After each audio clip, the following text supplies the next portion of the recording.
time we saw each other was on video, and I suppose we're on video again, but but we're real, aren't we? We're in an orangery. Do you know, John, you made a lot of... That was very laborious, wasn't it, for you to say? Try again. Orangery. Say terrace chocolate orange. Terrace chocolate orange. a wonderful lesson there. Sorry. That's okay. What a set this afternoon. Thank you so much. First one since, not last March, but the March before. That was my last year you brought out a knockout album, and that was one of the albums of the year, I think. And so, tell us about this sort of move into solo work that you do. Well, it's not a new move. It's a move from before I joined Merry Hell. I think I've been in Merry Hell now for 10 years. But before that, I was a singer-songwriter, properly doing the apprenticeship of 15 to 20 years that one does on the folk scene. You're on straight after the raffle, if anyone doesn't know. You used to get paid about 50 quid, and there'd be lots of other songwriters and people playing folk covers, and it was an amazing... I started that when I was about 17, and then tried to do it semi-professionally from about 25. So I did do that before. And I don't know, it's been a natural next step, hasn't it? John had noticed that some of the songs on the Merry Hell albums, he would say, oh, I love it, but I really loved it when it was all pared back, when you just played it by yourself. And then it was John who suggested I made the new album based around on that concept. And from there, people have started saying, oh, will you come and play with us, you know, on your Todd? So I said yes. The only answer was yes. Well, it certainly works. It works really well. John, you brought John on partway through the set, and so we had like a mini Merry Hell on the stage.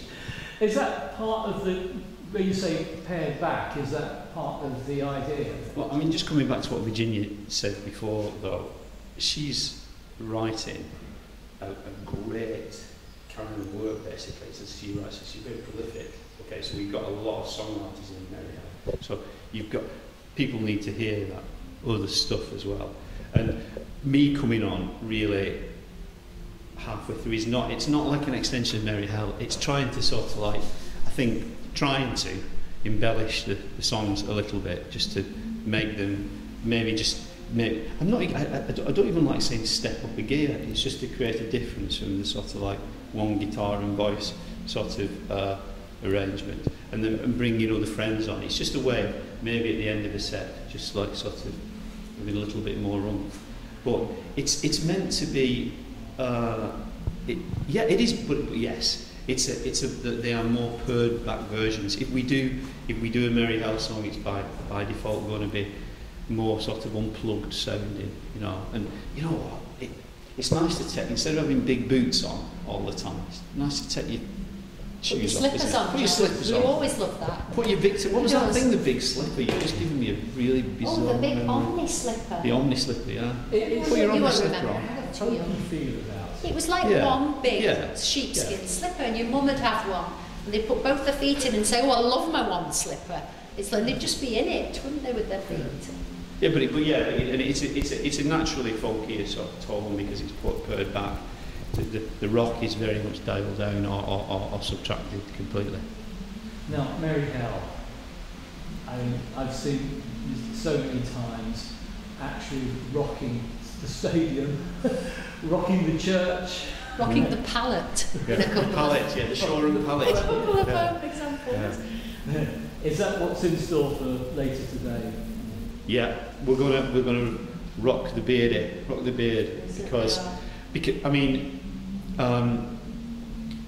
we've been, obviously everyone has been away for a long time, but there's a certain muscle memory that exists within us all, within audiences and within musicians. There's certainly, when we've just done our rehearsals for this, that we were really relieved to find that the muscles were maybe a little bit weaker, but enthusiastic.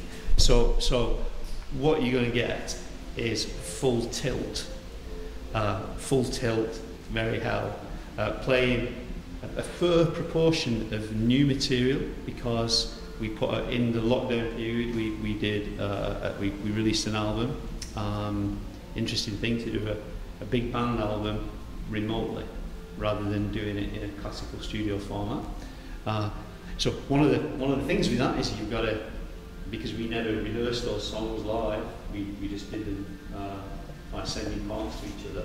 We then had to go and learn them, and the results, part of the result, that'll be tonight. So a little bit of nerves for that, and then you're going to have like a third degree of Merry Hell, sort of like straight down the middle Merry Hell. We're going to, but in the rehearsals, I really felt my sort of Merry Hell muscle sort of like torn up a little bit. The Merry Hell muscle, Virginia, have you got one of those? I think one of the reasons as well why we're going to go Hell for Leather tonight, Merry Hell for Leather, is that we felt this responsibility right through this pandemic, this closing down of musical theatres, to our audiences. The first thing we said was, well, we're going to be the first headline band that a lot of people see, you know, have seen for nearly 2 years. We've got a responsibility to go through every emotion that they have felt during that time. It's not just joy, is it? People have felt pain, they've felt loneliness, they've felt some grief as well. So we want to take them through that journey of emotion and hopefully leave them just feeling exhausted and refreshed and nourished. Sounds wonderful. Well, very best of luck with it. It's a great evening to look forward to, and a wonderful set this afternoon. Thank you so much. Thank you very much.